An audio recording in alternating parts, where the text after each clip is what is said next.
The secret of New Age theology and Christianity is New Age theology being introduced to your walk with God. You may think you know, but as deceptive as New Age can be, you might not realize how much it could have already infiltrated your life.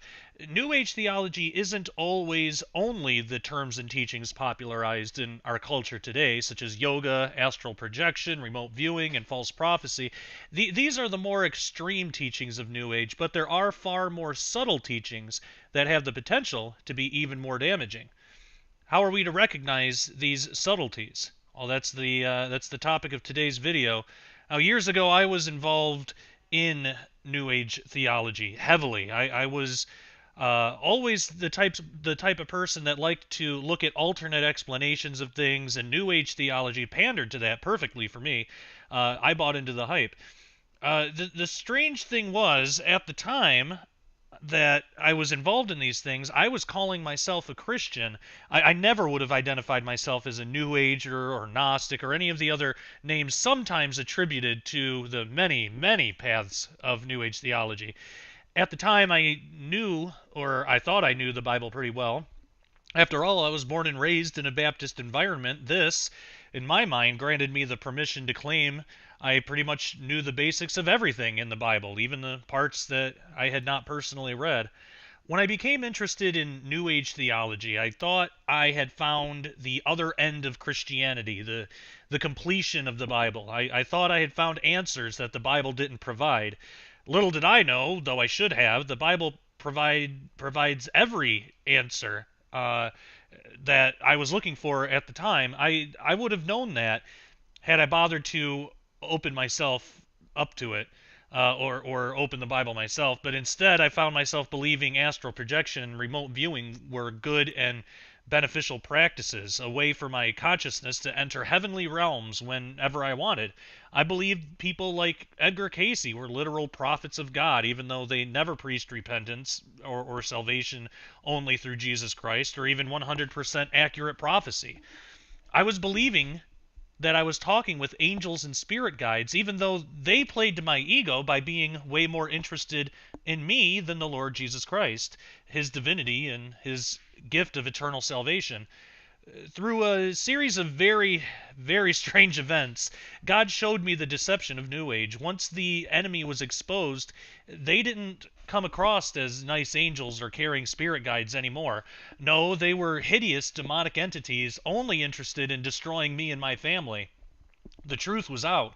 It was only the power and authority in the name of Jesus Christ, the true Son of God, that banished these entities and closed all the spiritual doors I had inadvertently opened by way of my previous New Age practices. This was when God led me to a community of Christians who knew how to read the Bible, preach truth, expose lies, discern reality, and teach the true gospel of Jesus Christ. Through God, the Bible, and this community, I was, and still am, able to find all the answers I was looking for when I first got into New Age theology. I began seeing real manifestations of truth instead of the deceptions the enemy was providing earlier. I rededicated my life to Christ, which I consider to be my true salvation experience, and began working with what God gave me.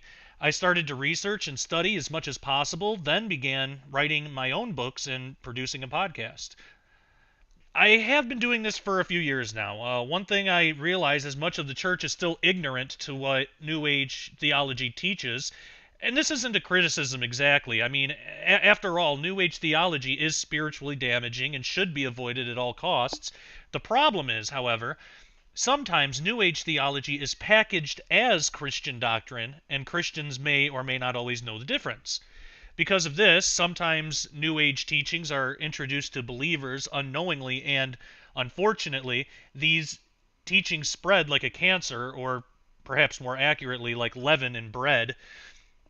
Therefore, the purpose of this video is to provide you, the viewer, with a few of the teachings and buzzwords to know what to stay away from. This is not exhaustive. There's much, much more out there than what is just presented here. However, It's my hope this will provoke you, if you hear any of these things being taught, to research things out before believing them at face value. Also, I would ask that if you do hear someone claiming to be a Christian and preaching these things, pray for that person in all love and humility. A person like that would be under heavy spiritual attack and deception. So instead of viewing that type of person as an enemy, think of them as a prisoner of war who needs our help. Remember, we wrestle not against flesh and blood. One thing about New Age theology is there isn't a previously established and accepted truth that everything else is measured against. There's no New Age Bible that every New Ager believes in wholeheartedly. New Age is a theology that accepts basically anything and everything, so long as it's not Christianity, of course. But Buddhism, Zoroastrianism, Gnosticism, Hinduism, and any number of others fit in perfectly with New Age. Because of this, it is hard to say all New Agers believe, or even New Age teaches, because some factions may, while others may not. New Age really differs slightly from individual to individual. It is an all-you-can-eat belief. Everything is included. This is part of what makes it so deceptive. It's easy to include elements of Christianity and the Bible into New Age teaching, then call the whole thing Christian. One teaching within New Age theology that is that of the 13th dimension. Usually when New Agers talk about dimensions, they don't mean physical or temporal dimensions that quantum physics talks about, though at times that is incorporated. They're usually speaking of stages of spiritual ascension. For example, consider this excerpt from A New Order of the Ages, a metaphysical blueprint of reality and an expose on the powerful reptilian Aryan bloodlines, published August 1st, 2011 by Colin, and this book is by Colin Robert Bowling. On page 319, it says, the universal consciousness, prime creator, projects itself from the 13th dimension, infinite possibilities, the void, down to a straight line through the 5th dimension, pure love, and splays it out in a 4-dimensional creation we all call the physical manifest world. We are all simply tiny aspects of the universal consciousness projecting ourselves in the world and interacting with it. The idea here is that there's a piece of their God in all of us. This stems from Gnosticism, which teaches that there's a piece of the light in all of us, which transcends even Yahweh, who in Gnosticism is an ignorant being who was created essentially by mistake. And when we come to that realization, we are eternally saved. This is a clear deception and heresy. Also, just as a side note, notice what else it says on the very same page of the aforementioned book. This is a direct quote. The Jewish people seem to have had a hard time throughout history, and you might now be wondering who the Jews really are. The global Zionists, the learned elders of Zion, the house of David, and the members of the Druidic Council are not Jews. They have commandeered that race creed and use it as a front for power and greed. Think all Jewish people are greedy and they hoard power? No, the Zionists and Druids are greedy and they hoard power. The truth is that the overwhelming majority of Jewish people, and certainly those that control Israel, have no historical connection to this area, are not genetically Jewish, and are not Semites. The globalists who control Israel are working for the House of David and the Illuminati. That is a direct quote. And like I said, on the very same page, this speaks to the level of deception promoted in books such as these and the extreme level of spiritual discernment needed in navigating them. Satan's always been about the destruction of the Jewish people and anti-Semitism. It's my belief one of the more recent tactics to discredit the people of Israel is this idea that the Jews in Israel aren't the real Jews. And unfortunately, this is something that's been promulgated throughout the church as well.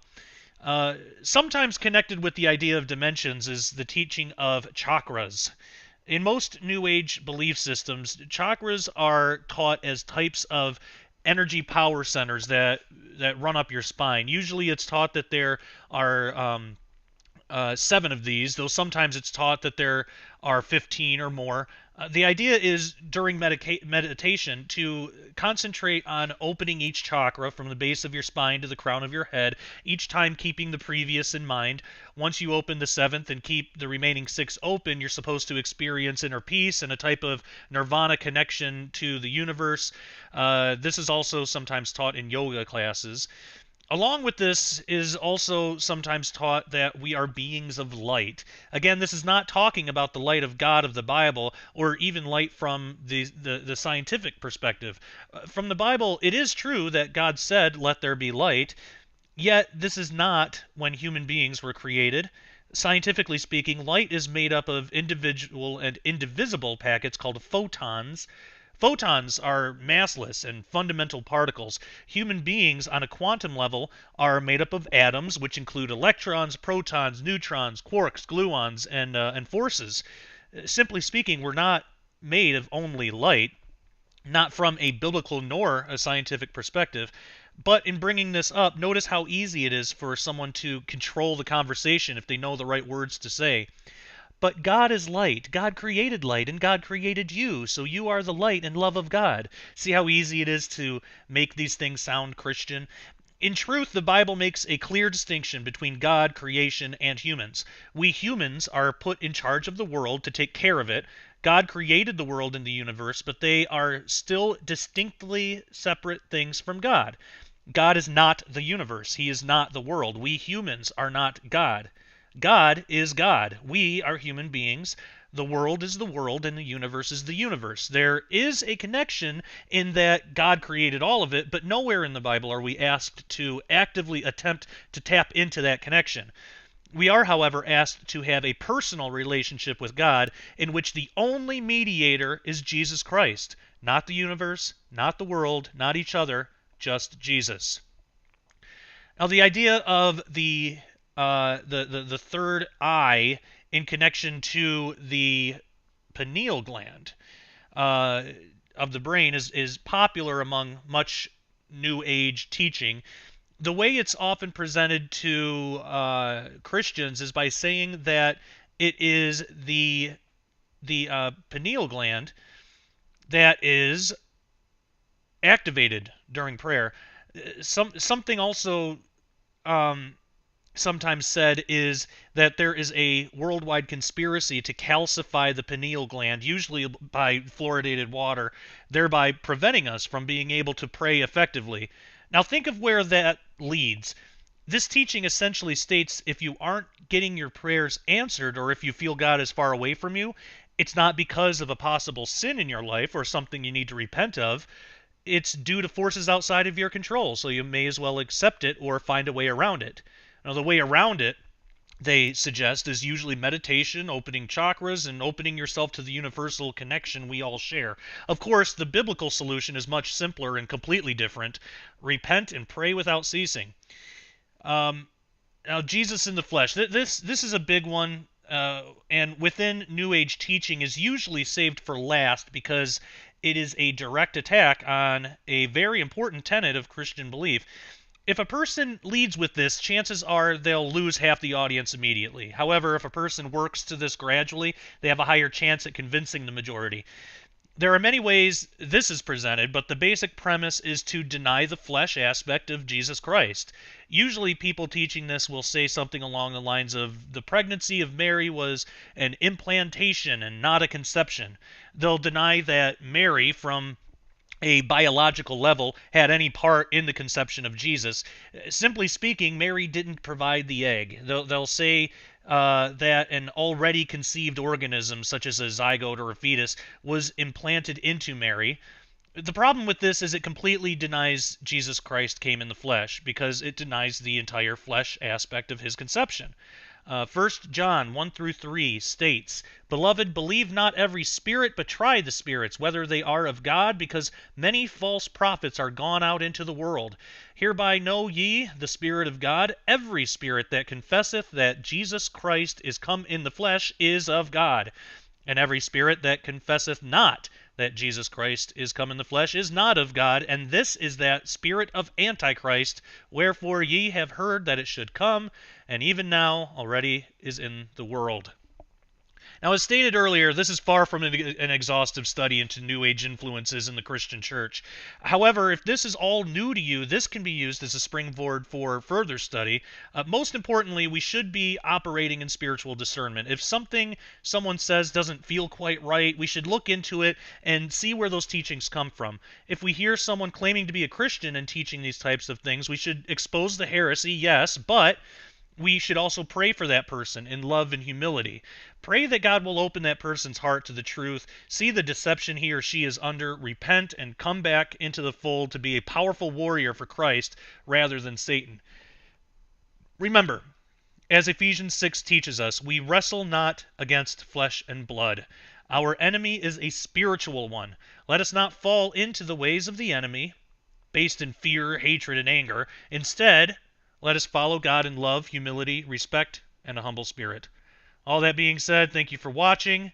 Do not forget to subscribe if you haven't already, and leave us a comment. Let us know what you think.